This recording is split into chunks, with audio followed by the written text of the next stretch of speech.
Toi whātana whātua le whaai ungo le vaiaso le tātou. Tino i le whaopopongo telefon mai Sāmoa o si mai le whaafonga.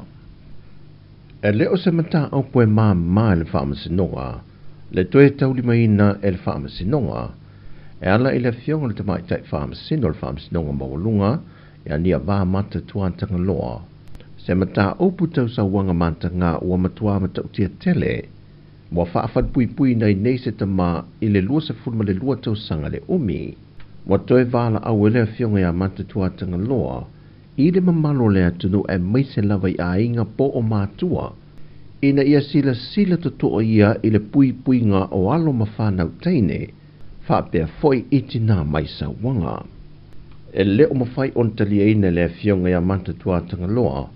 Le whaia e le tama o ni winga mata ngā wa le whaatasi le whaalua. E lana lava whanau teine. E le ilo ilonga o le mata opu na whaalia ilo mo le whaamsinonga. O le isi a whawhine na whaia i e lo na tama winga mata ngā. E na ua ngai e whaamalu. A o le isi fo i o na whawhine. Na whaatino fo i e le tama winga mata ngā. A o ngai le tina e mata mata le TV alona tua oi. O lona tali na nga ele fale ma maua inga yo inga nei, ma wha ai loe lo le tina, ma nga ia nei le tina ile ofisa o leo ma wha audu loa le tangi. Wha ai loe matatua tanga loa ili wha amasinonga, wa matua matau tia le wha tali no winga mata nga ma winga le tau pulea, wa alia e mai ile nei vai tau, mai o se me e te tau ona sila tutoa iei e whaia ni fafo ta la whea ngai, ai mai se lava, e leo langa wha kerisiano i te tonu o ainga uma. Wa sala lau solo ngō penga te wha i langi leata o se tau lea ka muta na moli mawina le toa telo lea tu nuu le o ngā te tonu o le tau langa lea a fia e se waia e le tise ma losi a o wha atino na ngā ruenga i lungo apo le fale o le wha opoponga fau o le fale o le kompania le Bluebird lampai i a pia. O se whaalawelawe o whaalia i le telo fina ngalo lea tunu. E au fie ma le taatele o le ai o ni vaenga i pui ai tangata whai ngā ruenga e so se ngā ruenga whaatino i company SS. O loo halia e mai ei whaafita auli pe mau maua i fo i se soi fua. Wa pisiringia fo il mamalo lea tunu. Vaenga le tula fono le saunga le mua maota e fausia il mamau whaatula fono o se maota e fausia, mai i waia e le tise mana losi. O lo sue ina le mata opo le vaenga o wha lave tupu wha fosei, le fionga le kumsino le tine mu tana vasa pe tone maunga, ma tu ina atu le mata opo i matanga luenga tala whengai, e au fiai ma tau i o wha lave wha fosei. Mai o le tausanga le nei, wa toa lua ai lea talavou, nisi wa si paka pe a fia mai waia e le tise mana losi, mai ole to tasi wa maliu. E leo muta lava le whaawa wino ngā luenga viso swani le malo i Japani a Sāmoa i lona tūlanga tau i a wa onga. Le foi wato e tu i nātu le malo i Japani e tau wala i lana kumsina i Sāmoa nei. I le pūlenga ma le ainga whaia onga o le a onga tūlanga lua Sāmatau. Le toi whaafo wino le whale a onga o no lātou ngā lulue ai. Lea na wha mai aina i le vai aso nei. Fai loe le li ampaso i Japani Sāmoa i a Santa Keusuke.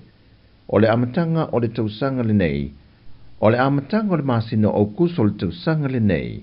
Na talia i le tausanga na tu i natu e le komiti e le a onga tūlanga lua Sāmatau. Ma wha tu i natu e lole se lene se lau whaasa fulmal wafe. Se lau lima se fulmal tasi Tala Amerika. Tusa lea o le tolu se lau iwa se fulmal iwa afe Tala Sāmoa.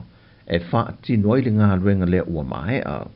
O vaenga wha le leia e au fia i potua o ngai valu, o le whale tusia lea onga, o le potu moa li imatamai tai whaia onga, ma le ofisa o le li pule, ma ua toi wha fo isia i se si o manga mamama mausa lima le lei, e wha ua wina i lea o ina o alo mawhanau, a le fio anga manu tua oi. Wa ngā lulua so tau au whaatasi nei le malo au whaatasi e lalo o ana porkalame a tinae. Ma le asosia Sāmoa matoke lau u leo o ta ua o le star e tu whaatasi ne porkalame te tonua o ngā teitasi le atunuu a o ngā amata ma o ngā tūlanga lua le ua fausia e ni pusa po o pāwaia e whaaputu mahao i ei i a la pisi taunga e na ia momoli ane i le vaenga o le atu e fausia i ni o lo fau ma ia la pisi. O le whalapu putonga fo le nei malo au whaatasi, le foina i ailo latu sao le awina mai i Sāmoa le masina on te nei o kitopa, o ta amvale e alu le wila e silia i le fitu se fulu, e wha ilo ai le langolango atu le pui o le siu o manga maa fianga o le tau, mai kasa o ona i ta avale swau. E wha amaumaunga ma reporti watu ina mai i le poloketi le ua ngā lulue i whaatasi ia whaalapu putonga e lua, wa o atua i a onga se fulu ma le lua i le atunu, i le hao whai o whanau i silia ma le tonu wafe, ma ua mawhai o no lato wau i na ila apisi unga, e silia ma le ono afe ono sa lau kilo kalama, lo lato ma mafa. O tala fau i le whai unga na vai aso molo tātou atunu o whasoi foia.